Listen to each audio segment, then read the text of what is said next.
नमस्कार मित्रांनो, आज आपण खास कार्यक्रमासाठी सावंतवाडीत आलो आहोत आणि आजरेकर हॉटेलला भेट देणार आहोत। या ऐतिहासिक हॉटेलची स्थापना 1920 साली झाली होती आणि आजही या ठिकाणी पारंपरिक चवीचा आनंद घेता येतो। जर तुम्ही सावंतवाडीत असाल तर आजरेकर हॉटेलला एकदा नक्कीच भेट द्या, येथील स्वादिष्ट पदार्थाचा अनुभव घ्या। तर चला पाहूयात आजरेकरांचे हॉटेल।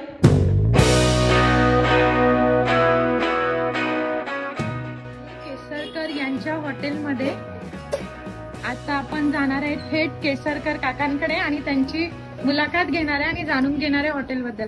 केसरकर काका नमस्ते। नमस्कार। नमस्कार। किती वर्षापासून आहे काका हे हॉटेल? हे आमच्या आजोबांच्या कारकिर्दीपासून आहे, 1920 सालापासून आहे। आजोबांनी पहिलं आमच्या सुरू केलेलं आहे। अच्छा, माझी आता तिसरी पिढी। तुमच्या इथे काय काय मिळतं?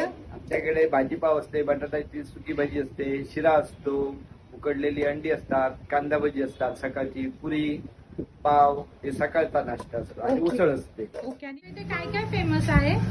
आमच्याकडे बेसन लाडू आहे, बटाटा भजी आहे, कांदा भजी आहे, चिवडा आहे स्पेशल, रवा लाडू आहे, चिरोटी खास स्पेशल आहे। चिरोटी स्पेशल आहे। हो। मी ऍक्च्युली सकाळी तुमची मुलाखत घ्यायला आली होती, पण एवढी गर्दी बघितली ना की गर्दी मला आहे। आतमध्ये येताही आलं नाही, म्हणून मी म्हटलं की आता तुम्हाला नाही थोडं नाही नाही, आज सकाळची जास्त गर्दी असते। सकाळी 7:30 वाजल्यापासून जी सुरू होते ना ती 11:30 पावणे 12 पर्यंत गर्दीच असते। आम्हाला पण नाश्ता पण करायला मिळत नाही, आमच्या कामगारांना पण त्यावेळेला। हे तुमच्या सोबत काम हा, करतात? आमच्या सोबत काम करणार।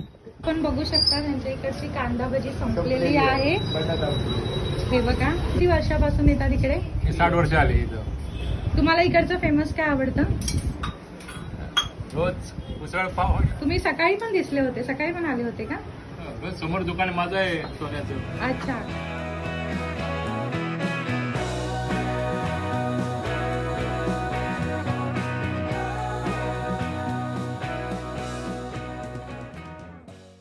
मी हॉटेल केसरकर म्हणून जरी असलो ना तरी आमच्या आजोबांनी सुरू केलं। आजोबा आमच्या आजऱ्यावरून आले, त्याच्यामुळे आम्हाला आजरेकर म्हणून याच नावाने फेमस आहे। हो, अगदी म्हणजे इकडे तुम्हाला केसरकर म्हणून हे फेमस नाही आहे? केसरकर आजरेकर म्हणून जास्त फेमस आहे अगदी, समजलं अच्छा, ना? आमचं मग तुम्हाला जर इथे यायचं असेल तर सर्वांनी केसरकर म्हणून नाही तर आजरेकर म्हणून यायचं केसरकर आहे। चालतं, पण आजरेकर म्हणून जास्त फेमस आहे। जास्त रिक्षावाल्यांना famous. वगैरे विचारलं हो हो, तर आजरेकरांचं हॉटेल विचारलं की झटकन तुम्हाला सांगणार। रिक्षावाले कुठचेही 90% रिक्षावाले इकडेच असतात आणि हे नाश्त्याला वगैरे। मार्केटमध्येच आहे हा बरोबर ना? व बाजार मार्केटमध्ये। ओके, थँक्यू काका, बरं, खूप thank छान